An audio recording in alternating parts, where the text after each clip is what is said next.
Good morning everyone. आप सभी का कल्याणी एकेडमी के इस प्लेटफॉर्म पर बहुत बहुत स्वागत है। चलो करते हैं हम आज की क्लास स्टार्ट। जैसा कि आप जानते हैं आज हमारा टाइप 15 तक हम पढ़ चुके हैं, टाइप 16 आज हमारा स्टार्ट होने वाला है। क्लियर? चलिए करते स्टार्ट। जो लोग इस वीडियो को रैंडमली देख रहे हैं, मेरा सजेशन है प्लीज स्टेप बाय स्टेप सारे वीडियोस देखें, ठीक है? और डिस्क्रिप्शन में पीडीएफ की लिंक अवेलेबल है, वहां से पीडीएफ डाउनलोड करें। उसी शीट के सारे क्वेश्चंस हम यहां पर सॉल्व कर रहे हैं स्टेप बाय स्टेप, है ना? चलो करते हैं स्टार्ट, ठीक है? एक दुकानदार खरीदते समय 20% कमाता है तथा बेचते समय 20% कमाता है। शॉर्ट में आंसर निकालना है तो बड़ा इजी है। 20% कमाता है खरीदते समय बेचते समय दोनों में, तो 5 से 6, 5 से 6,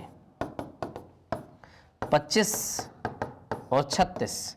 ये सीपी है, ये एसपी है। शॉर्ट में कैसे करते हैं ये बता रहा हूं, है ना? 20% प्रॉफिट 5:6 रेशियो होता है, ठीक है? तो बताइए 11 का प्रॉफिट है, तो 11 का प्रॉफिट है किस सीपी पर?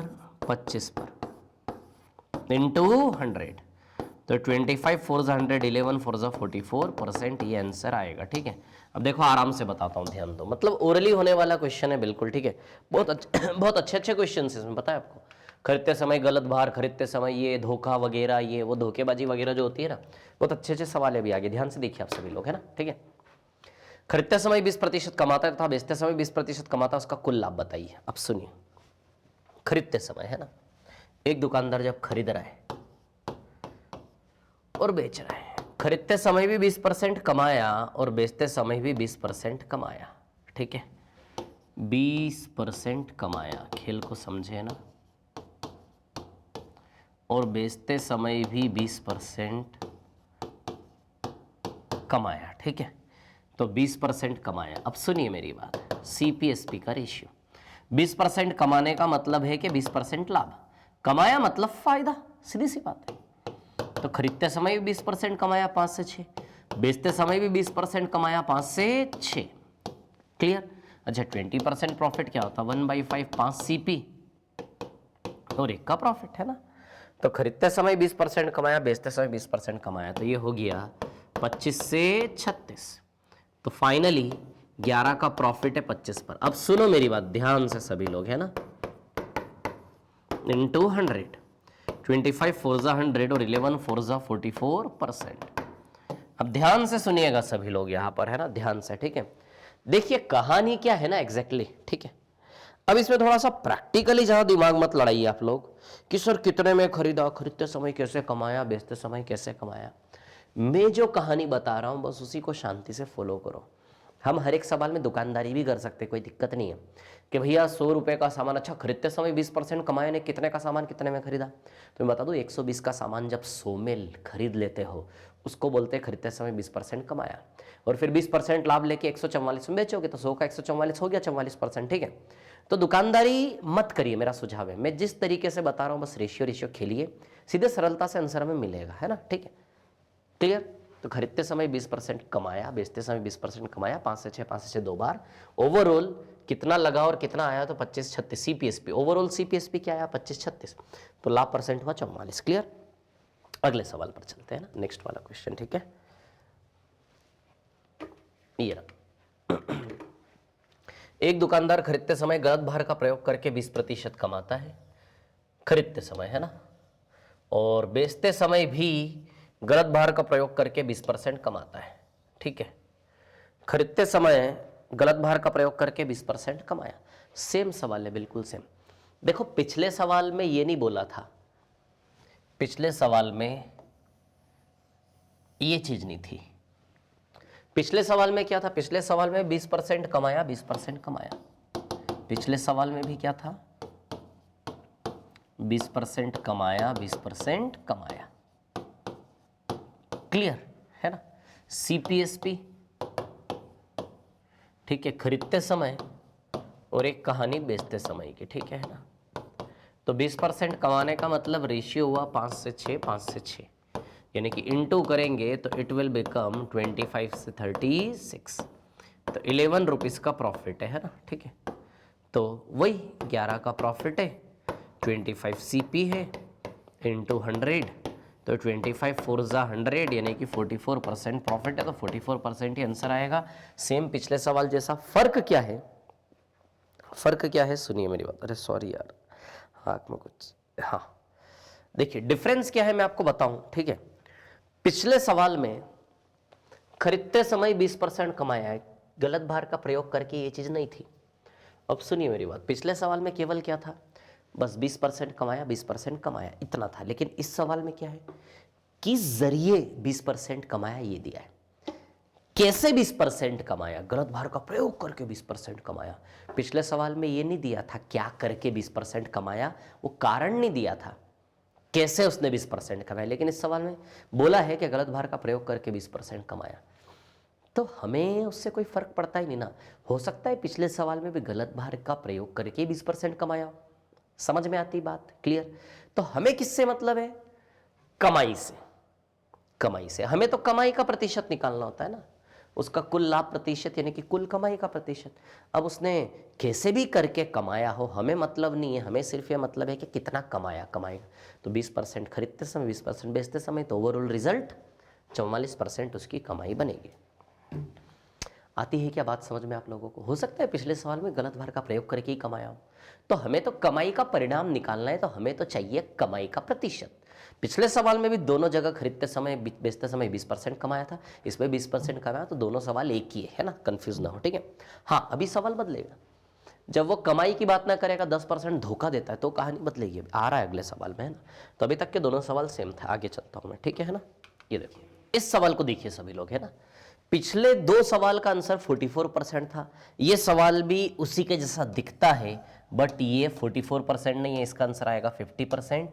ये सवाल उन दोनों से अलग है। अलग होने का कारण क्या है, पिछले दोनों सवाल में ना क्या भाषा थी पता है, 20% कमाया, 20% कमाया, ये भाषा थी। इस सवाल में कमाई की बात है ही नहीं, इस सवाल में है 20% धोखा, कमाई की बात है ही नहीं। तो इस सवाल में हमें ये देखो 20% का धोखा, कमाई शब्द का यूज ही नहीं है, 20% का धोखा है, कमाई नहीं है। तो इस सवाल में हमें धोखे को कमाई में बदलना सीखना पड़ेगा। धोखे को किस में बदलना पड़ेगा, कमाई में। धोखे को कमाई में बदलना पड़ेगा, इसका आंसर आएगा 50%। अब ध्यान से देखना, देखो हमें तो क्या निकालना होता है, दुकानदार का कुल लाभ का प्रतिशत निकालना है। कुल लाभ यानी कि कुल कमाई का प्रतिशत निकालना है। तो कमाई का कुल प्रतिशत निकालने के लिए खरीदते बेचते समय दोनों की कमाई पता होनी चाहिए हमें, जैसा पिछले दो सवाल में था, सरल था। कमाई पता थी, दोनों कमाई को गुणा करके हमने परिणाम निकाल लिया कमाई का, दोनों का मिला के। लेकिन यहाँ तो धोखा पता है, कमाई तो पता ही नहीं है। तो धोखे को हमको किस में बदलना पड़ेगा, कमाई में। कि जब वो 20% धोखा देता है, तो 20% धोखा जब दुकानदार किसी ग्राहक को देता है, तो 20% धोखा देने के जरिए वो कमाई का परसेंटेज कितना बनाता है। जब मैं 20% धोखा किस में देते हैं, भार में, भार में, वेट में, कमाई में नहीं, भार में, है ना। जैसे कम तोल के दे रहा हूं, मतलब यदि किसी ग्राहक को मैं 20% धोखा दे रहा हूं, तो 20% धोखा यदि मैं भार में दे रहा हूं, तो वहां से पैसे की कमाई कितना % बनती है, ये कला हमें सीखनी है। अच्छा एक चीज समझो, जो दुकानदार कम तोल कर देता होगा, उसको तो वहां उसकी कमाई दिखती होगी ना, कितना कमा रहा है वो। बड़ी बड़ी सरलता से कोई भी किराना व्यापारी, छोटा मोटा दुकानदार, जब वो धोखाधड़ी करता है, 1 किलो की जगह 900 ग्राम तोल के देता है, तो उसको तो कमाई उसकी वहां पे चमक रही होती है कि इस धोखे के जरिए मैं कितना % कमा रहा हूं। नहीं, बस वैसे ही दुकानदार वाला नजरिया हमें चाहिए कि जब कोई दुकानदार खरीदते समय 20% धोखा दे, बेचते समय 20% धोखा दे, तो उस धोखे के अंदर से कमाई कितनी है, पैसे वाली कमाई कितनी है, वो खींच के निकालना है। क्लियर, दुकानदार के नजरिए से हमें देखना है। तो बड़ी सरल सी बातें ध्यान देना इस सवाल में, है ना, ठीक है। खरीदते समय 20% कमाया, खरीदते समय और बेचते समय, ठीक है, CPSP, है ना। खरीदते समय 20% कमाया, सॉरी 20% धोखा दिया, और बेचते समय भी 20% क्या दिया, धोखा। अब एक चीज समझने वाली यहां पर ध्यान देना सभी लोग, ठीक है। खरीदते समय जितना % धोखा होता है, 1 मिनट, हमें निकालना है CPSP रेशियो। खरीदते समय, अब धोखे को हमें किस में बदलना है, कमाई में, कमाई में बदलना है ना। तो खरीदते समय जितना % धोखा होता है, उतने % क्या हो जाती है, कमाई। रट लो इस चीज को, खरीदते समय जितने % धोखा होता है, उतने % क्या हो जाती है, कमाई, है ना। बताता हूं क्यों। अच्छा 20% तो वही 5 से 6, बना लेना कमाई, कमाई मतलब लाभ प्रतिशत है वो, तो 20% लाभ 5 से 6 बनेगा कि नहीं बनेगा, क्लियर। खरीदते समय जितना ही % धोखा उतना ही % कमाई, लेकिन बेचते समय ये गेम नहीं चलता, बेचते समय कहानी बदलेगी, है ना, ठीक है। तो अब सुनिए मेरी बात ध्यान से, ठीक है ना। खरीदते समय जितना % धोखा उतना ही % कमाई, क्यों, ऐसा क्यों? अच्छा, धोखा हमेशा एक चीज ध्यान रखना, भार में होता है। किस में होता है? भार में, वेट में होता है, ठीक है। वेट में कैसे होता है? भार में धोखा, ठीक है। जैसे फॉर एग्जांपल मैं खरीदते समय यदि 10% धोखा दे रहा हूं, खरीदते समय मतलब कैसे? जैसे मैं किराना व्यापारी हूं, तो मैं होलसेल बाजार में खरीदने गया तो खरीदते समय, और जब मैं अपनी दुकान पर लाकर बेचूंगा तो बेचते समय। खरीदते समय बेचते समय मतलब क्या? मेरी दुकानदार है, मैं रिटेलर हूं, मेरा किराना व्यापारी हूं, है ना, ठीक है। मैं होलसेल मार्केट में जा रहा हूं तो वो खरीदते समय हो गया मेरे लिए, और जब मैं अपनी दुकान पे लाके ग्राहक को बेचूंगा तो बेचते समय। अब मैं खरीदते समय भी धोखाधड़ी कर रहा हूँ बेचारे होलसेलर के साथ, उसको पता ही नहीं चल रहा है कैसे धोखाधड़ी हो रही है। खरीदते समय कैसे धोखाधड़ी कर रहा हूँ? अच्छा, 20% कैसे धोखा दूं और धोखा भार में होगा? खरीदते समय 20% धोखा कैसे दूं उसको? 1 किलो की जगह 1200 ग्राम ले लूं? समझो बात को, खरीदते समय मैं उसको 20% धोखा कैसे दूंगा? 1000 ग्राम 1 किलो का पैसा देके 1200 ग्राम सामान ले लूं कि नहीं ले लूं? 1 किलो पे 200 ग्राम ज्यादा लूंगा तभी तो मैं उसको धोखा दे पाया, कम थोड़ी ना लूंगा। कम लूंगा तो धोखेबाजी मेरे साथ हो गई, मैं बेईमान कैसे कहलाया? इस कहानी में दुकानदार बेईमान है, खरीदते समय बेचते समय दोनों में। तो मैं 20% धोखा कैसे दूंगा उसको? 1000, समझो सरलता सी बात है, 1000 ग्राम का पैसा देके 1200 ग्राम सामान ले लूंगा कि नहीं ले लूंगा? मतलब ऐसा सोचो कि 1000 रुपया दिया और 1200 रुपये का सामान उठा लिया। 1000 रुपया दिया और 1200 रुपये का सामान उठा लिया, मतलब खरीदते समय पैसे में देखो 1000 ग्राम की जगह 1200 ग्राम लाया। भार में देखें तो 1 किलो की जगह 1200 ग्राम ले आया, तो 20% धोखा दे दिया कि नहीं दे दिया? लेकिन रुपए में देखें तो रुपए में वही कहानी बनती है, 1000 रुपया देके 1200 रुपये की चीज उठा ली कि नहीं उठा ली? तो मेरी जेब से मैंने दिया 1000 रुपये और आ गया मेरे पास 1200, लगा 1000, खरीदते समय केवल लगा 1000 रुपये और चीज आ गई 1200 रुपये की। लगा 1000 रुपये और चीज आ गई 1200। एसपी मतलब जो आया, तो खरीदते समय लगा 1000 और आ गया सामान 1200 रुपये का। तो बताइए 5 से 6 का रेशियो आएगा कि नहीं आएगा? तो 20% धोखा ही 20% कमाई हो गई कि नहीं हो गई, क्लियर। तो एक चीज रट लो, काम आएगी, खरीदते समय जितना % धोखा है उतना ही % कमाई में बदल के आप सीपीएसपी का रेशियो बना सकते हो, क्लियर। अब बेचते समय दिमाग लड़ाना है। बेचते समय 20% धोखा, क्लियर। तो बेचते समय 20% धोखा कैसे होगा? जैसे मेरी दुकान है, मैं ग्राहक को बेच रहा हूं, बेचते समय उसको 20% धोखा कैसे दूंगा? वो 1000 ग्राम लेने आएगा, मैं उसको केवल 800 ग्राम दूंगा। अरे मैं उसको धोखा दूंगा ना, तो कम दूंगा सामान, तभी तो मैं उसको धोखा दे पाऊंगा। तो मैं बेचते समय धोखा देने का मतलब, वो 1000 ग्राम लेने आएगा, उसकी जगह मैं उसको कितना दूंगा? 800 ग्राम। आई बात समझ में? मतलब आप समझो 1000 ग्राम का पैसा दे रहा है बेचारा, मैं उसको सामान दे रहा हूं 800 ग्राम, मतलब वो मेरे को 1000 रुपया दिया और मैं चीज कितने की दे रहा हूं उसको? केवल 800 रुपए की। समझो बात को, पैसे में देखो ना यार, दुकानदार बनो ना तो सरल दिखेगा। 1000 की जगह 800 ग्राम दे रहा हूं, 20% धोखा हुआ क्या नहीं हुआ? तो इसको रुपए में कैसे देखें कि 1000 रुपए दिए, उसने कितने रुपए दिए? 1000 रुपए उसने दिए और मैंने उसको सामान दिया 800 रुपए का। तो मैं अपनी दुकानदार में मेरा लाभ हानि निकालना है मेरा, तो मैं तो बड़ा खुश हुआ, मजा आ गया, मेरे को तो कमाई हो रही है। तो कैसे कमाई हो रही है? मेरा सामान गया केवल 800 का, ले लिया मैंने 1000, लगा मेरा 800 और वसूल कितना कर लिया मैंने? 1000। 20% धोखा दे रहा हूं बेचते समय, मतलब 1000 ग्राम की जगह केवल 800 ग्राम दूं, 20% कम दूं। सीधी सी बात है, 20% धोखा हुआ कि नहीं हुआ? ले लिया 1000 रुपया। देखिए बार बार रिपीटेशन में, आप बोर हो रहे हो तो भाग जाओ, जो लोग ऐसा बोल दे कि मैं बोर हो रहा हूं वो तो भागी जाओ, क्योंकि इस जीवन में कोई भी सफलता बोरियत सहे बिना नहीं मिल सकती। बोरियत, इरिटेशन, ये मूल चीजें बेसिक है, ये इनको सहे बिना आपको सफलता नहीं मिलेगी। यदि आप बोर हो रहे हो, देखिए जरूरत है इन क्वेश्चन में इतना समझाने की तो बता रहा हूं, नहीं तो फॉर्मूला बताता सीधे रेशियो फटाफट उड़ा देता। बता रहा हूं कहानी इसलिए क्योंकि काम आएगी चीजें, अब लेवल बढ़ रहा है क्वेश्चंस का, इसलिए तो इतनी बात बता रहा हूं। बेचते समय 20% धोखा देने का मतलब है कि 1000 ग्राम की जगह 800 ग्राम ही दो, 20% कम तोल के दो, दे दिया 20% धोखा। तो पैसे की नजर से देखो इस खेल को, मैं अपने फायदे की नजर से देखो, 1000 रुपया लिया और 800 रुपये की चीज दी, मतलब मेरा लगा 800 रुपये, लगा 800 रुपये और आया कितना? 1000। लगा 800 आया 1000, लगा 800 आया कितना? 1000। आई बात समझ में? तो रेशियो क्या बनेगा? ये 4 से 5। तो चलो अब इनको गुणा करेंगे ऐसे करके, तो ये 5 से 5 तो कट जाएगा, है ना। और इधर 4 और 6, 2 दूनी 4 और 2 तिया 6, तो बताइए 2:3 आएगा क्या? तो बताओ, 1 का प्रॉफिट है तो लाभ प्रतिशत निकाल ले। 1 का प्रॉफिट है किस पर? 2 पर, इंटू 100। तो बताइए 50% प्रॉफिट आएगा कि नहीं आएगा? 2 से 3। तो इतना आप सीखो कि खरीदते समय जितना परसेंट धोखा उतने परसेंट कमाई, 5। बेचते समय कैसे करना है, समझ में आई बात? क्लियर। अच्छा, एक और तरीका बताऊं आपको। 20% धोखा, 1/5 रटवा रहा हूं, एक और चीज रटवा रहा हूं, है ना, ठीक है। 20% धोखा यानी कि 5 में 1 का धोखा। ऐसे रटो, कहानी बनाओ। 5 में 1 का धोखा। 5 में मतलब अपने सामने वाले से 5 लिया। 5 में 1 का धोखा, 5 लिया कितना? 5। आया कितना? 5। और 1 का धोखा मतलब बेचारे को सामान केवल 4 रुपए का दिया। 4 से 5 का रेशियो बन रहा है कि नहीं बन रहा है? तो यहां से भी रटो और आदत डालो। 20% धोखा यानी कि 5 में 1 का धोखा, मतलब लिया 5, और 5 में यदि 1 का धोखा है तो दिया कितने का सामान? केवल 4 का। तो बताइए 4 से 5 का रेशियो आएगा या नहीं? क्लियर। तो यहां से भी रेशियो बना सकते हो ऐसे ही। जैसे फॉर एग्जाम्पल बेचते समय ना, खरीदते समय तो जो है वैसा का वैसे ही नेचुरली आएगा। 5 में 1, जैसे मान लो 25% हुआ, तो 25% क्या होता है? 1/4। तो इसका मतलब 4 में 1 का धोखा। क्लियर।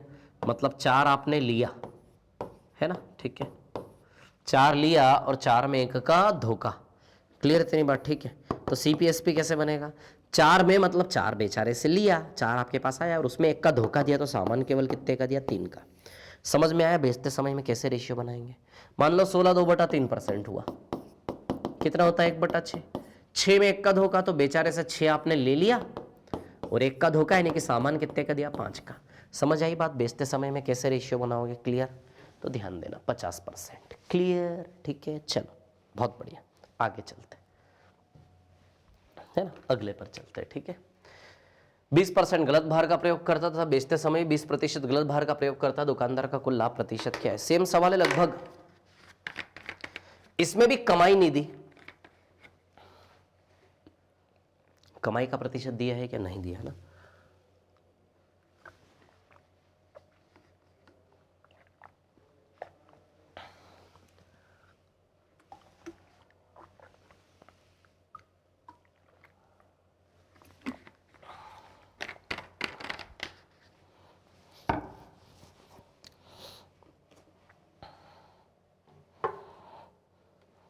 हाँ, देखिए आया क्या आंसर इसका। एक बेईमान दुकानदार खरीदते समय 20% गलत भार का प्रयोग करता था बेचते समय। अब सुनिए, हमें निकालना क्या होता है? कमाई का प्रतिशत। कुल कमाया कितने प्रतिशत? तो कमाई के प्रतिशत के लिए कमाई चाहिए, लेकिन यहां भी कमाई शब्द का यूज नहीं हुआ। 20% खरीदते समय गलत भार और बेचते समय भी 20% का गलत भार। आई बात समझ में? तो देखिए, खरीदते समय और बेचते समय, ठीक है। खरीदते समय 20% गलत भार, है ना, और बेचते समय 20% गलत भार। तो एक चीज मैं आपको बता दूं, पिछले सवाल में हमने किसका सामना किया था? धोखेबाजियों को हमने कमाई में बदला। अब यहां गलत भार को कमाई में बदलते हैं। खरीदते समय 20% गलत भार, रॉन्ग वेट, और बेचते समय भी 20% गलत भार, रॉन्ग वेट। आया समझ में? क्लियर। अब इसको बदलना है हमें कमाई में, है ना। खरीदते समय 20% गलत भार और बेचते समय 20% गलत भार, ठीक है। अब यहां से यदि हम देखते हैं, ठीक है, तो अब सुनो मेरी बात ध्यान से, ठीक है। धोखा और गलत भार एक ही बात है। धोखा और गलत भार एक ही बात है। जैसे धोखे में जितना परसेंट खरीदते समय उतना ही परसेंट कमाई हो जाती है, तो सेम कहानी, 20% कमाया, 5 से 6, है ना। और ये क्या बनेगा? सॉरी, वेरी सॉरी आज बहुत ज़्यादा खा लिया। देखो, तो गलत भार को ही हम क्या बोलते? धोखा। गलत भार को ही क्या बोलते? धोखा, ठीक है। तो 20% धोखा यानी वही कहानी बताई थी ना, 5 में, यानी कि 5 लिया और उसमें 1 का क्या दिया? धोखा। आई बात समझ में? ठीक है। तो 5 लिया और उसमें 1 का धोखा, यानी कितना आएगा यहाँ पर? 4। 5 से 5 कैंसिल, वही पिछले सवाल, सेम पिछला सवाल ही हो गया ना, 2 से 3। तो रेशियो आएगा 2:3, यानी कि आंसर विल बी 50%। क्लियर।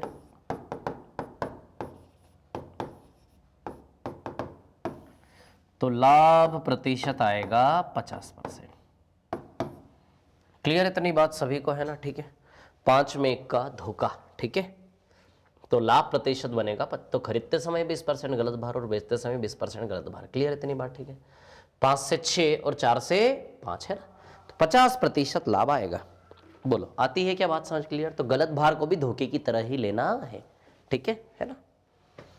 आप चाहो दुकानदारी बताओ, दुकानदारी बता दूं, खरीदते समय 20% गलत भार का मतलब 1000 रुपया दे के 1200 रुपये की चीज़ ले आया तो कमाया ना 20%, है ना, 5 का 6। और बेचते समय 20% गलत भार का मतलब 1000 ग्राम की जगह 800 ग्राम देगा। 20% गलत भार का प्रयोग कर रहा है दुकानदार, बेईमान है, अपने फेवर में 20% गलत भार का प्रयोग कर रहा है, तो 1000 ग्राम की जगह 800 ग्राम देगा। तो वही बात हो गई ना, वो 20% गलत भार यानी कि 20% धोखाधड़ी कर दी ना गलत भार के जरिए, वही धोखा, एक ही बात है ना। चलो आगे चलते हैं नेक्स्ट वाले सवाल पर। ये सवाल देखो, अब खेल को समझने की कोशिश करो आप, है ना। सीधे पैसे की नज़र से देखो, बेईमान दुकानदारी पैसे की नज़र से, ठीक है। एक बेईमान दुकानदार खरीदते समय 100 सेंटीमीटर के स्थान पर, खरीदते समय, अब एक बेईमान दुकानदार खरीदते समय 100 सेंटीमीटर के स्थान पर 110 सेंटीमीटर के स्केल का प्रयोग करता है ना, ठीक है। खरीदते समय 100 सेंटीमीटर के स्थान पर 110 सेंटीमीटर के स्केल का प्रयोग करता है। आया क्या समझ में? ठीक है। तो खरीदते समय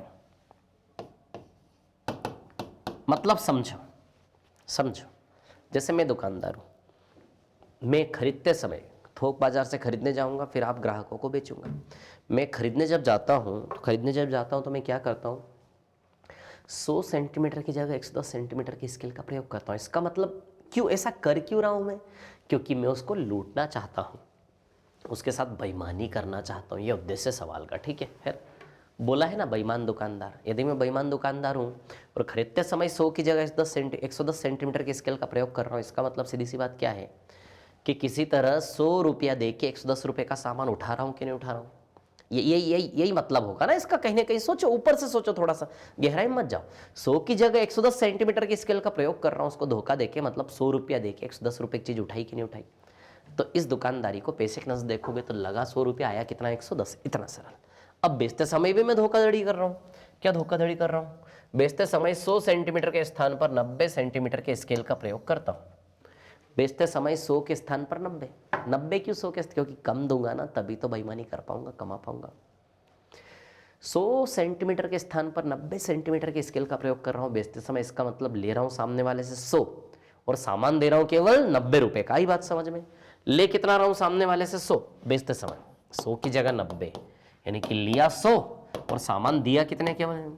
उल्टा तो नहीं करेंगे ना, उल्टा करेंगे तो मेरे साथ ही धोखा हो गया ना। लगा कम आया ज्यादा, तभी तो मैंने उसको धोखा दिया, मैंने कम आया। यदि लग जाए ज्यादा और आए कम तो फिर तो मेरे साथ धोखा दे। बेईमान दुकानदार बेईमान कैसे कहलाएगा फिर? तो दोनों ओर लगना कम चाहिए, आना ज्यादा चाहिए, लगना कम चाहिए, आना ज्यादा चाहिए। क्लियर इतनी बात? ठीक है। चलो कर लेते हैं मल्टीप्लाई भी और डिवाइड का साइन। तो 100 से 100 तो कैंसिल हो गया, ये 0 से 0 कैंसिल हो गया, 9 से 11। तो चलो लाभ प्रतिशत निकाल लेते हैं ना। तो 2 का लाभ है किस पे? 2 पे इंटू 100, है ना, ठीक है। तो 22 सही 2/9% का क्या है? लाभ। क्लियर इतनी बात? ठीक है। चलो आगे चलते हैं ना, ठीक है। तो अब खेल को समझो, थोड़ा समझने लगे हो अब आप गणित को, दुकानदार बनो, प्योर दुकानदारी करोगे, सब समझ में आएगा। कमाई का प्रतिशत तो निकाल रहे हैं हर सवाल में हमें ना। चलो आगे चलते हैं, ठीक है। छोड़ दो इसको, रहने दो। चलो ठीक है, बस इतने ही क्वेश्चन थे ना, ठीक है। अब यहाँ पे यदि देखें तो इसमें भी डेटा मिसिंग है थोड़ा सा। चलो डिस्काउंट पर आते हैं हमें ना, डिस्काउंट बट्टा छूट, ठीक है ना। 1 मिनट में देख लेता हूँ कैसे कैसे क्वेश्चन है इसमें, है ना। 15%, 1000 रुपये, 1 मिनट को, है ना।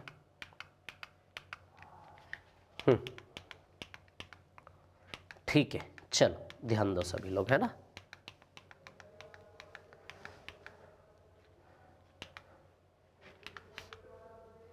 चलो इस क्वेश्चन को छोड़िए अभी, पहले मैं डिस्काउंट के बारे में आप लोगों को एक्सप्लेन करता हूँ, है ना।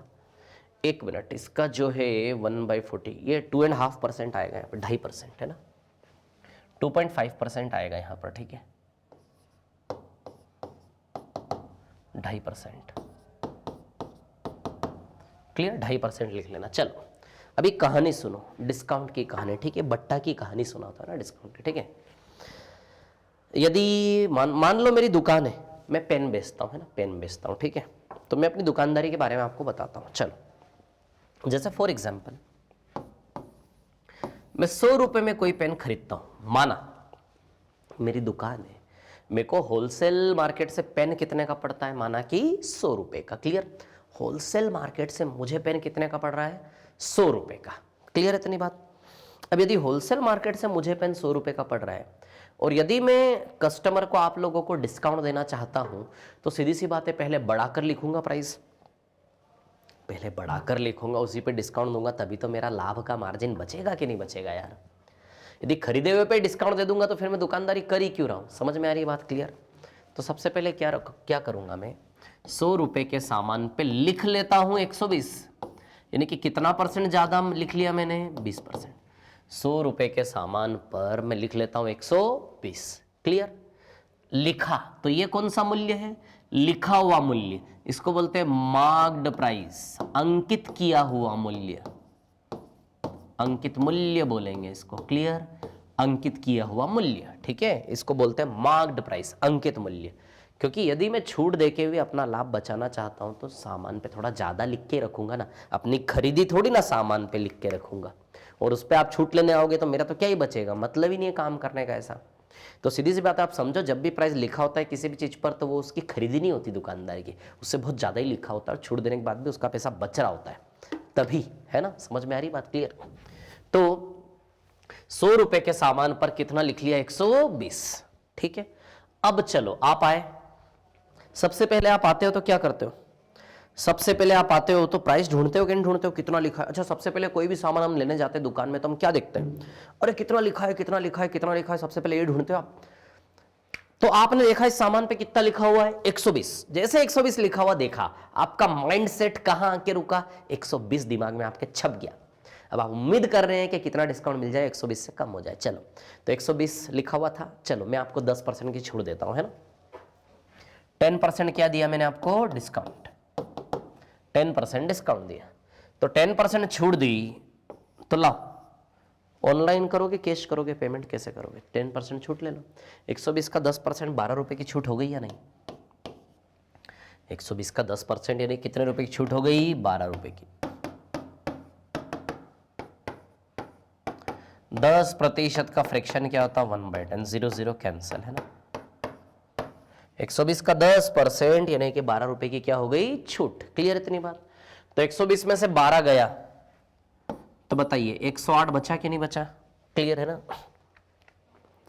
120 में से 12 गया तो 108 बचा कि नहीं बचा, बोलो, इतनी बात क्लियर है क्या सभी को, है ना। ठीक है, तो 120 का 10% 12 रुपए गया तो कितना बचा, 108। क्लियर इतनी बात सभी को? तो चलो अब लाओ, 108 का पेमेंट मैं करवाऊंगा आपसे। आपने मुझे 108 रुपए दिए, आपने मुझे 108 रुपए दिए, उसके बाद भी देखिए मेरा लगा था 100, आया 108, 8% लाभ है कि नहीं व्यापार में मेरा फिर भी। तो मेरी दुकानदारी आपको समझ में आई, मेरी दुकानदारी कैसे मैं दुकानदारी करता हूँ। खरीदता 100 में हूँ, पहले से ज़्यादा लिखता हूँ क्योंकि कस्टमर छूट मांगेगा, डिस्काउंट मांगेगा, तो डिस्काउंट देने के बाद भी मेरा मार्जिन बचना चाहिए कि नहीं बचना चाहिए। लगा 100, घूम फिर के आया 108, तो 8% प्रॉफिट। तो सारी कहानी समझ में आ गई आपको। इसको बोलते हैं अंकित मूल्य, इसको बोलते हैं क्रय मूल्य, इसको बोलते हैं विक्रय मूल्य। कितने में बेचा, फाइनली मेरे पास कितना पैसा आया आपके द्वारा। क्लियर? और आप खुश हो गए कि 120 का सामान 108 में आया, 10% छूट मिल गई, है ना। क्लियर? तो ये कहानी, ठीक है। तो 8% प्रॉफिट है। अब यहां से आप एक चीज समझो, एक चीज समझो, यहां से अंकित मूल्य किसको कहते हैं, ये चीज आप भली भांति समझ गए बहुत अच्छे से। क्लियर? अंकित मूल्य वो मूल्य जिसको केवल दिखाने के लिए लिखा जाता है बढ़ा चढ़ाकर, ताकि छूट देने के बाद भी दुकानदार का प्रॉफिट बचना चाहिए, ऐसा कुछ है ना। ठीक है, अब इसमें देख रहे हैं आप, एक त्रिभुज बन रहा है, 3 भुजाएं बन रही है ना। ठीक है, तो बस इसी के ऊपर सवाल हमारे बनेंगे। ठीक है, तो चलो सबसे पहले हम इस सवाल को करते हैं सॉल्व। ठीक है, बड़ा सरल सा सवाल है। क्या है कहानी इस सवाल की, देखिए मैं आपको बताता हूं।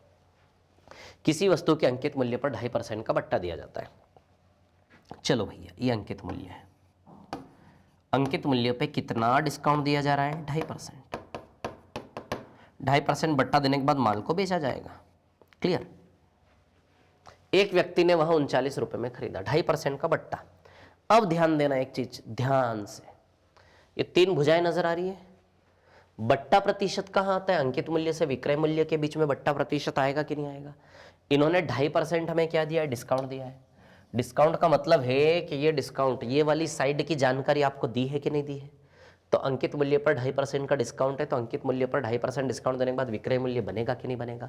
तो यहाँ से सवाल की इमेज बनाओ कि ये सवाल सिर्फ इस रेखा के ऊपर इन्होंने बनाया, अंकित मूल्य से विक्रय, बस छूट प्रतिशत दिया, 2.5% छोड़ दिया, और बस इस साइड को इतने मार्क्ड प्राइस से सेलिंग प्राइस के रास्ते तक का सवाल है, केवल इतना सा। ये कोई बहुत बड़ा सवाल नहीं है सर ना, सरल सा सवाल है, ठीक है। अब 2.5% छूट देता है, एक वस्तु के अंकित मूल्य पर 2.5% की छूट दी जाती है। एक व्यक्ति ने वह वस्तु 39 रुपए में खरीदी। कोई व्यक्ति आया, एक व्यक्ति आया, उस व्यक्ति ने यह वस्तु कितने रुपए में खरीदी? 39 रुपए में खरीदी, ठीक है ना। उस व्यक्ति ने यह वस्तु 39 रुपए में खरीदी। अब समझो मेरी बात, दुकानदार ने बेचा तो व्यक्ति का खरीदना हुआ कि नहीं हुआ? बट्टा लेने के बाद सवाल की भावनाएं क्या है कि डिस्काउंट लेने के बाद उस व्यक्ति ने वस्तु 39 रुपए में खरीदी। आती है क्या बात समझ में क्लियर? यदि उस व्यक्ति ने वस्तु 39 रुपए में खरीदी, इसका मतलब दुकानदार ने बेचा 39 रुपए में, तो दुकानदार का विक्रय मूल्य दिया है कि नहीं दिया है व्यक्ति की खरीदी के बहाने? क्लियर। 2.5% छूट लेके 39 पे खरीदी, दुकानदार ने बेची। क्लियर। अब हमें आगे क्या निकालना है? वस्तु का अंकित मूल्य बताओ, मार्क्ड प्राइस, मतलब ये वाला प्राइस हमें निकालना है। आती है क्या बात समझ में क्लियर? अब ध्यान देना, 2.5% छूट का मतलब होता है 2.5% छूट। अच्छा, 2.5% का फ्रैक्शन क्या होता है? 1/40। तो एक कहानी बनाना अब यहां से, 40 अंकित मूल्य है और एक का क्या है? डिस्काउंट। बट्टा प्रतिशत, जब भी बट्टा प्रतिशत को इस प्रकार से ब्रेक करोगे, ये सीख इस सवाल के जरिए आप ले रहे हो, है ना, ठीक है। लेकिन अब याद रखना, 2.5% बट्टा यानी कि 40 में 1 की छूट, 40 में 1 की छूट, ऐसा। तो 40 में 1 की छूट, 2.5% बट्टा यानी कि 40 में 1 की छूट। क्लियर। तो 40 में 1 की छूट, तो अंकित मूल्य 40 हो गया, है ना। 40 में 1 की छूट यानी कि अंकित मूल्य क्या हो गया? 40। और यदि 40 में 1 की छूट है तो विक्रय मूल्य क्या हो गया? 39। तो मैं आपको ये बता रहा हूं कि जैसे ही डिस्काउंट परसेंटेज आए, डिस्काउंट परसेंटेज से अंकित मूल्य से विक्रय मूल्य का रेशियो ओरली बन जाना चाहिए। जैसे ही डिस्काउंट परसेंट आए, अंकित मूल्य से विक्रय मूल्य का रेशियो ओरली आपका बन जाना चाहिए। समझ में आई क्या बात? क्लियर। 2.5% छूट, 2.5% यानी कि 1/40 यानी कि 40 में 1 की छूट, तो अंकित मूल्य से विक्रय मूल्य 40 से क्या हो जाएगा? 39। क्लियर। जैसे फॉर एग्जांपल, ये सवाल तो ओरली हो जाएगा यार। जैसे डिस्काउंट परसेंट है भैया आपको 10%, तो 10% यानी कि 10 में कम, 10 में कम, कमी, बट्टा प्रतिशत यानी कि कमी, 10 में कम, तो रेशियो बनेगा 10 से 9, तो ये अंकित मूल्य और ये क्या बनेगा? विक्रय मूल्य, कमी, है ना।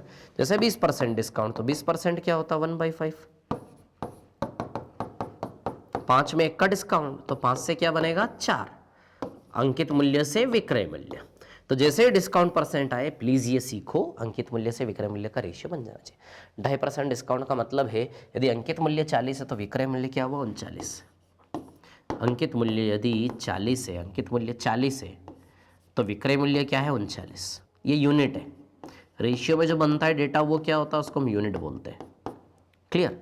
तो 39 यूनिट बराबर सच में 39 रुपये, तो 4 यूनिट बराबर भी सच में 40 रुपये अंकित मूल्य आ जाएगा कि नहीं आ जाएगा? इतनी सरल सी बात थी। डिस्काउंट परसेंट जैसे ही सामने आया, अंकित मूल्य से विक्रय मूल्य का रेशियो आपका बन जाना चाहिए। सेकंड्स में होने वाला सवाल था, आपको समझा इसलिए कहानी बनाकर बताया। मैं तो उसको ओरली करता, आप भी अब से ओरली करेंगे। जैसे 2.5% आया, 1/40, 40 से 39, तो 39 बराबर बेचना बराबर सच में 39 रुपये दिया है, तो 40 बराबर 40 रुपये अंकित मूल्य आ जाएगा। आई समझ में बात सभी विद्यार्थी गणों को, है ना। चलो आगे चलते हैं, नेक्स्ट वाले क्वेश्चन पर चलते हैं ना, ठीक है। और ये सेटअप ध्यान रखना थोड़ा सा ना, सिर्फ इस वाले पॉइंट पर था इस सवाल, ठीक है। और ये दुकानदारी मैंने पूरी बताई इस सवाल में, क्योंकि आगे इसका यूज होगा, है ना। चलो आगे चलते हैं नेक्स्ट वाले क्वेश्चन में, ठीक है।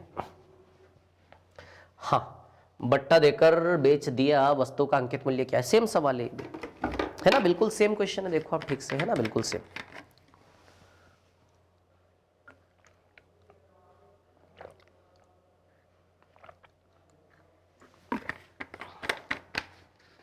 %14 का बट्टा दिया है ना, ध्यान देना सभी लोग। 14% का बट्टा देकर 387 रुपीज में बेच दिया, वस्तु का अंकित मूल्य निकालना है। बट्टा परसेंट देखो आप तो सिर्फ डिस्काउंट परसेंट कितना है 14%। 14% का फ्रैक्शन होता है 7/50 है ना। 50 अंकित मूल्य है और 7 का क्या है डिस्काउंट है। क्लियर। तो अंकित मूल्य से विक्रय मूल्य क्या बनेगा 50 से 43 बनेगा कि नहीं बनेगा। क्लियर। अब देखो सॉरी 387 रुपीज में बेचा, तो जो बेचने वाला मूल्य है ना ये किसके बराबर दिया है, तो अंकित मूल्य निकालना। अब आप ठीक से देखो इंटू 9 का रिलेशन है, 9 गुना है 9 गुना, या फिर 43 से भाग दो तो 1 यूनिट का वैल्यू 9 आएगा है ना। ठीक है, तो इंटू 9 यहां करोगे तो कितना आएगा, ये अंकित मूल्य आएगा 450 रुपये। आई क्या बात समझ में। क्लियर है ना। चलो आगे चलते, नेक्स्ट वाले पर चलते। एक दुकानदार बेचते समय उसके अंकित मूल्य पर छूट देता है, यदि वह 12% की छूट दे तो उसके द्वारा अर्जित लाभ में 35 रुपए की कमी आ जाती। चलो इस सवाल को करते हैं ना। ठीक है,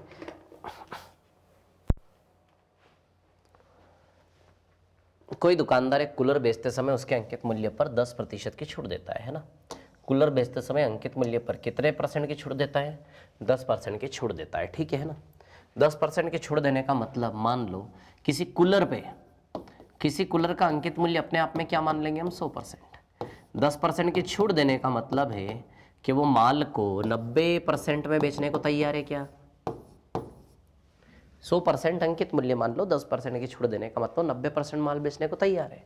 ठीक है, यदि वह 12% की छूट दे, 12% की छूट का मतलब फिर वो अपने माल को 88% में बेचने को तैयार है कि नहीं है। 12% छूट दे तो वो अपने माल को 88% में बेचने को तैयार है कि नहीं है। बोलिए आती है क्या बात समझ में। क्लियर है ना। ठीक है, वो अपने माल को कितने % में बेचने को तैयार है, 88% में। ठीक है ना। अब यहां से देखिए आप, तो उसके द्वारा अर्जित लाभ में 35 रुपए की कमी आ जाती है। ठीक है, अब सुनना, अभी माल को 90% बेच रहा था, 88 में बेच रहा है, यानी कि ओवरऑल उसके पास कितना पैसा कम आ रहा है बताइए। 2% पैसा कम आ रहा है कि नहीं आ रहा है। 2% पैसा जो कम आ रहा है, ठीक है, वो किसके बराबर दिया है, 35 रुपए। 35 रुपए कमी के बराबर। अरे यूं जब 10% डिस्काउंट दे रहा था तो उसके पास 90% पैसा आ रहा था, 12% डिस्काउंट दे रहा था केवल 88%, यानी कि 2% कम पैसा आ रहा है कि नहीं आ रहा है। वो कितने रुपए की कमी के बराबर है उसके लाभ में, 35 रुपए। तो 2% बराबर असली में कितना दिया है, 35 रुपए। तो यहां से 1% निकालोगे तो 1% 17.5 आ जाएगा क्या। यदि 1% 17.5 तो 100%, 100 इंटू 17.5 है ना। कितना आएगा ये 1750। आया क्या समझ में। क्लियर है ना। ठीक है, 1750, 1% 17.5 तो अंकित मूल्य। इसको ऐसे भी कर सकते थे कि यार 10% छूट दे रहा, दूसरी ओर 12, यानी कि 2% का परिवर्तन आ रहा, 2% परिवर्तन से रुपए में 35 रुपए का परिवर्तन है, तो 1% 17.5 है ना। तो 100% 1750 अंकित मूल्य। ओरली भी कर 10 से 12, 2% चेंज आ रहा है, 2% चेंज की वजह से रुपए में 35 रुपया चेंज, नहीं कि 2% का परिवर्तन रुपए में असली में 35 रुपया दिया, तो 1% 17.5 तो 100% 1750। क्लियर। ऐसे भी सरल सा सवाल था ना, सरल सा। ठीक है, आगे चलते हैं, नेक्स्ट वाले क्वेश्चन पर चलते हैं।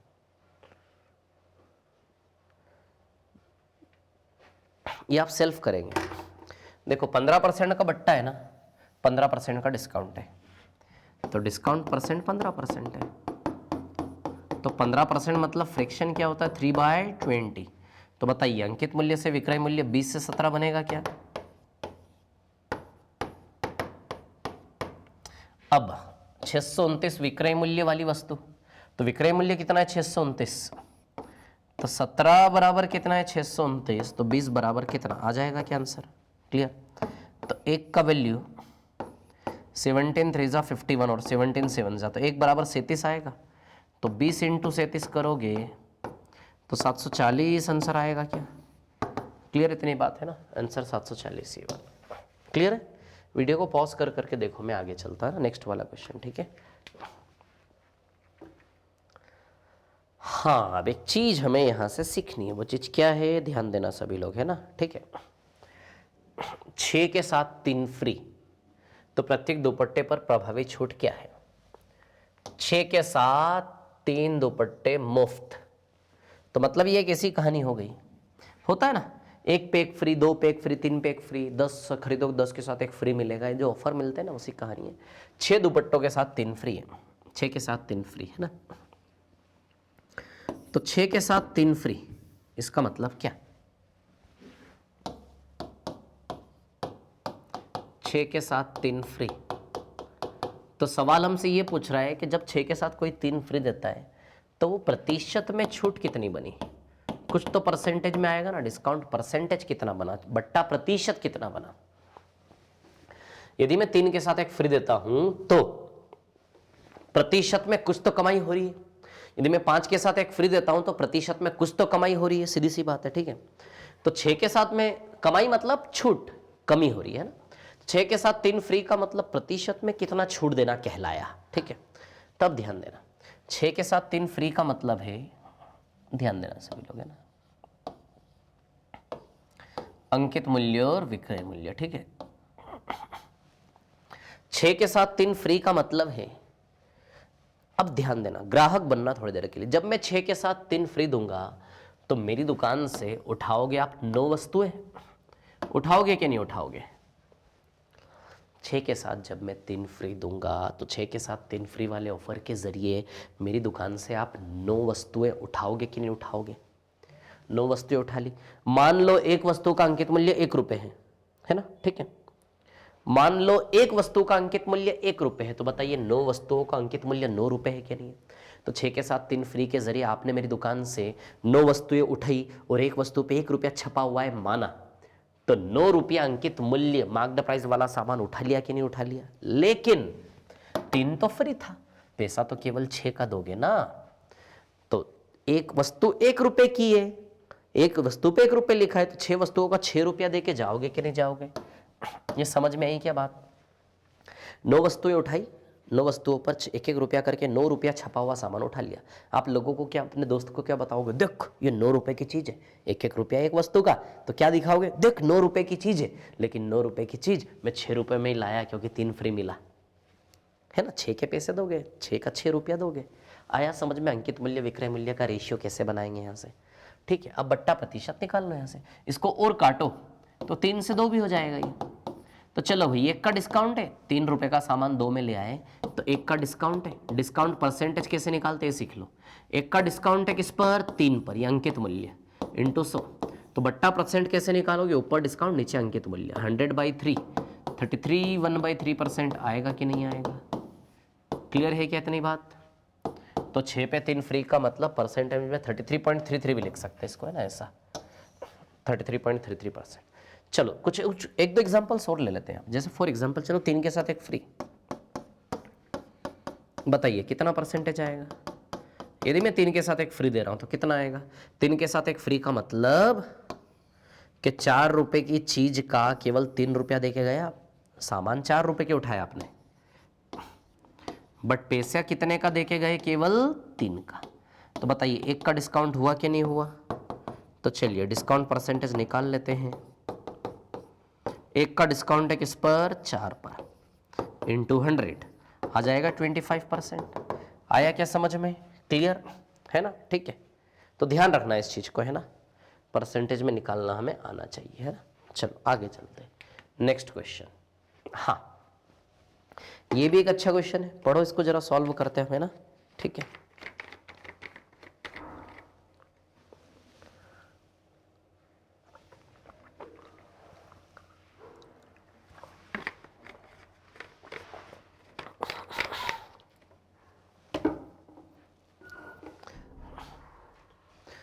चौबीस प्रतिशत की छूट देने पर एक कपड़े धोने की मशीन की कीमत 38,000 रुपए है। यदि छूट 40% दी जाए तो उसकी बिक्री कीमत क्या होगी? अब सुनो मेरी बात, मार्क्ड प्राइस है 100%, है ना। अब कितने परसेंट की छूट दी जा रही है? 24% की छूट देने पर, सॉरी 24% छूट देने का मतलब माल 76% में बेचा जा रहा है क्या? क्लियर है इतनी बात, है ना, ठीक है। अब यदि 40% की छूट दे तो उसकी बिक्री कीमत क्या होगी? 40% की छूट दे, है ना, ठीक है। 40% की छूट दे तो माल 60% का हुआ क्या? क्लियर है ना। यदि 24% छूट दे तो 76% पैसा वसूलेंगे हम, और 40% छूट देते तो केवल 60% ही पैसा देगा सामने वाला, ठीक है। तो 24% छूट पर जब वो माल बेचता है तो वो जो विक्रय मूल्य है वो किसके बराबर है? 38,000 रुपये के बराबर है। किसके बराबर है? 38,000। 76% किसके बराबर दिया है? 38,000, ठीक है, क्लियर। 24% की छूट देने पर 38,000 में बेच रहा है, यानी कि 76% जो विक्रय मूल्य 38,000 के बराबर, तो 60% बराबर कितना आ जाएगा आंसर? अब एक चीज देखो, 76 का आधा है कि 38? तो क्या रिलेशन है यहां से यहां का? आधा करके 3 0 चिपकाने का रिश्ता दिख रहा है क्या? आधा करके 3 0, आई बात समझ में? तो 76 का आधा है 38, आधा करके 3 0, तो 60 का आधा 30, 30 करके 3 0, 30,000 आंसर आएगा क्या? या फिर ऐसे देखो, गुणा 500 का रिलेशन है, गुणा 500 का। एक्चुअली 380 76 का 5 गुना होता है, 76 का 5 गुना होता है 380 और 2 0, तो इंटू 500, तो इंटू 500 कर लो, तो 60 इंटू 500 करोगे तो भी 30,000 आ जाएगा। या फिर ऐसे भी नहीं करना है तो फिर बिल्कुल बेसिक से 1% का मान निकाल लो। 76% 38,000, तो 1% कितना? तो 38,000 बाय 76, इसको कैंसिल करोगे तो 500 आ जाएगा। 1% 500, तो 60%, 60 इंटू 500, 30,000। क्लियर है, ठीक है। या फिर आप चाहते हो कि और भी अच्छा दिखना चाहिए, ये भी पसंद नहीं आया, देखो 76 और 60 के बीच की लड़ाई है, इसका वैल्यू दिया, इसका वैल्यू निकालना है। पहले आप क्या करो, इन दोनों को ही काट लो। देखो 2 से कट रहे, ये 38 और ये 30 हो जाएगा कि नहीं हो जाएगा? अब कर लो। अब 38 बराबर 38,000 है कि नहीं है? अरे 38 बराबर 38,000, तो 30 बराबर 30,000 है ना। तो इसका वैल्यू दिया, इसका निकालना है, तो जिसका दिया जिसका निकालना, उन दोनों को भी काट के आप छोटा करके कर सकते हो, है ना, उससे भी कोई फर्क नहीं पड़ेगा। क्लियर है इतनी बात? ठीक है, चल आगे चलते हैं ना। नेक्स्ट,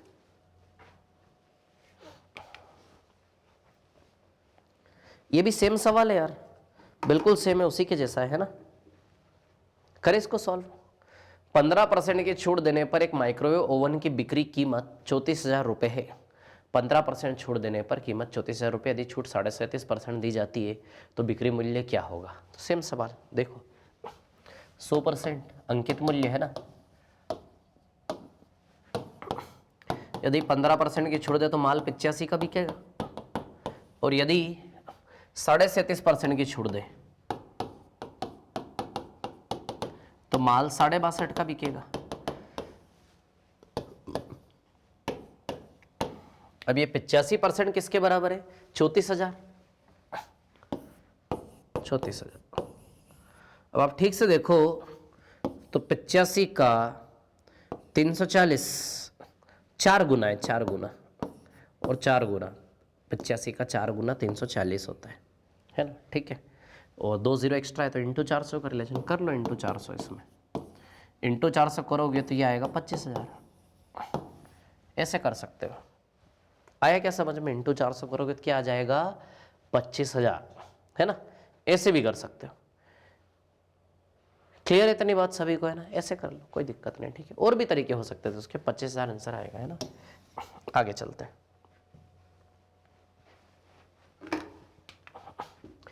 1,000 रुपये वस्तु जो 1250 रुपये चिन्हित थे, वहां कितनी छूट की पेशकश कर रहा है, ठीक है। अब ध्यान देना यहाँ पे सभी लोग, है ना। यदि एक दुकानदार 1,000 रुपये में एक वस्तु बेचता है जो 1250 रुपये के रूप में चिन्हित है, तो वहां कितनी छूट की पेशकश कर रहा है, ठीक है।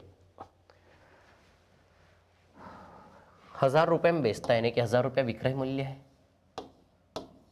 क्लियर। 1250 रुपये के रूप में चिन्हित है, मतलब लिखा कितना है? 1250, मतलब कि अंकित मूल्य कितना है? 1250, और 1,000 रुपये में बेच रहा है ना। बेचा कितने में? 1,000 रुपये में, क्लियर, ठीक है। अब देखिए डिस्काउंट परसेंट हम निकाल लेते हैं ना। 1250 रुपये में चिन्हित है और बेच रहा है 1,000 में, ठीक है। तो 250 रुपये की छूट हो गई। तो डिस्काउंट परसेंटेज कैसे निकालते हैं? ऊपर डिस्काउंट आता है, नीचे मार्क्ड प्राइस आता है। मार्क्ड प्राइस कितना है? 1250। और इंटू में 100, क्लियर। 250 से 5 बार जाएगा ये, और 100/5 कितना आएगा ये 20%, क्लियर है ना। अब देखिए यहाँ पर, देखिए क्या हो तो क्या ना यार, अब क्या दिखाऊं इसमें। चलो आगे चलते हैं नेक्स्ट वाले क्वेश्चन पर, है ना। अच्छा क्वेश्चन। एक वस्तु की कीमत में 3% की छूट दी जाती है, पुराना मूल्य वापस लाने के लिए कितने प्रतिशत से वृद्धि करनी चाहिए, है ना। एक वस्तु की कीमत में 3% की छूट दी जाती है, ठीक है। देखो ये अंकित मूल्य है और इधर पर है विक्रय मूल्य। एक वस्तु की कीमत में 3% की छूट दी जाती है, क्लियर। पुराना मूल्य वापस लाने के लिए 3% की छूट देने का मतलब है कि 100 रुपए का सामान कितने में बेचने को तैयार, 97 में। अब सवाल क्या बोल रहा है, सवाल हमसे चाहता है पुराना मूल्य वापस लाने के लिए कितने प्रतिशत से वृद्धि करना चाहिए। पुराना मूल्य वापस लाना है मतलब 97 से वापस कहाँ जाना है, 100 की ओर, क्लियर। तो 97 से 100 की ओर जाने का मतलब कि 3 रुपया बढ़ा रहे हो, 3 रुपया बढ़ा किस में, 97 में, इंटू 100, क्लियर। 100 से 97, 97 से 100, यानी कि वापस पुराना मूल्य वापस लाने का मतलब है कि यहां से वहां जा रहे हो, यहां से वहां जा रहे हो, तो कितना प्रतिशत बढ़ाएं, प्रतिशत बढ़त बतानी, वृद्धि प्रतिशत बताना है, इंक्रीमेंट परसेंटेज बताना है, मतलब बढ़त प्रतिशत। तो 97 100 की ओर जाने का मतलब 3 बढ़ा क्या 97 में, 3 बढ़ा किसमें 97 में। आई क्या बात समझ में, क्लियर, ठीक है ना। तो यह आ जाएगा 300/97, क्लियर है ना। तो 97 से 100 का मतलब 3 बढ़ा 97 में, क्लियर। तो 3 बढ़ा 97 में, साइड में इंटू 100, क्लियर है ना। अच्छा, जब भी वृद्धि प्रतिशत निकालते तो जहां से शुरू होता है उसको नीचे लिखते हैं। जब ऊपर से नीचे आएंगे तो शुरू ऊपर से हो रहा है, जब नीचे से ऊपर जा रहे हैं तो शुरू नीचे से हो रहा है, जहां शुरू होता है वो नीचे आएगा। 3 बढ़ा, इसको सॉल्व करोगे ना तो ये आएगा, डिवाइड देना प्रॉपरली, 3.09 के आसपास आएगा। अब सवाल उठता है 3.09 के पास में ये है कि ये है, इन दोनों में से कौन 3.09 के पास में है, ये सवाल उठता है ना, कि 3.09 के पास में ये है या ये है। आई बात समझ में। अब आप बताइए 3.09 के पास में ये आएगा कि नहीं आएगा, ज्यादा नियर कौन है, ये ज्यादा नियर है ना। कैसे कैसे, अब आप बोलोगे सर कैसे, तब सुनो 3 से 3.9 है ना, 3 से 3.9। अब ध्यान देना आप मेरी बात को, है ना, ठीक है। 3% से 3.9 की यदि हम बात करें तो 3% के बाद क्या आएगा, 3.01, 3.02, 3.03, 3.04, 05, 06, फिर थोड़ी देर बाद 3.10 आएगा, फिर 3.11 आएगा, फिर 3.12 आएगा, फिर ये 3.90 है, ये 90, समझ रहे हो आप।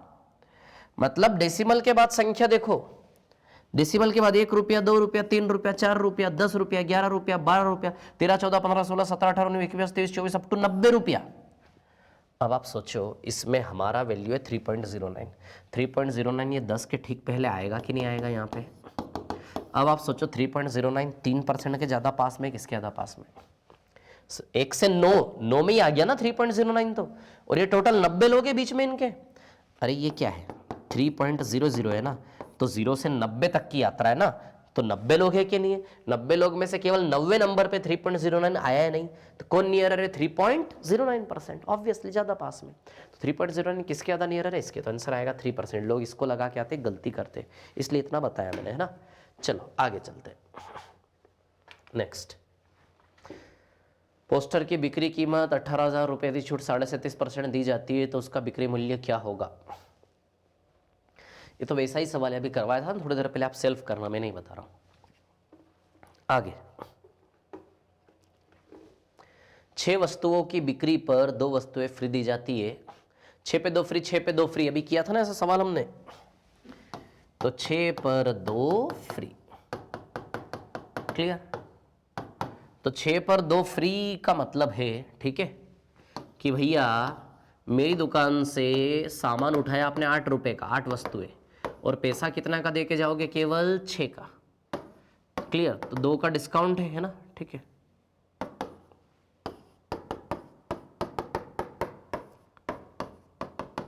तो 2 का डिस्काउंट है किस पर? 8 पर, इंटू 100, 1/4 इंटू 100 कितना परसेंटेज आएगा? 25% आया क्या सर? तो डिस्काउंट परसेंट विल बी 25%, ठीक है ना? आया क्या समझ में? क्लियर है? चलो, तो ये वाली क्लास यहीं पर हम एंड करते हैं। क्लासेस को रिपीट कर करके देखिए, अगेन एंड अगेन, स्पीड बढ़ाकर देखिए, और प्लीज़ यदि चीज़ें समझ में आ रही है, अच्छी लग रही है, आपको लग रहा है वाकई प्रॉफिट मिल रहा है, प्लीज़ शेयर करें, सब्सक्राइब करें, अपने दोस्तों को थोड़ा सा बताएं, है ना, कि पेड कोर्स लेने की ज़रूरत नहीं, यही मैं हर बार बोलता हूँ, है ना। चलिए, okay, so all the best, thank you, all the best.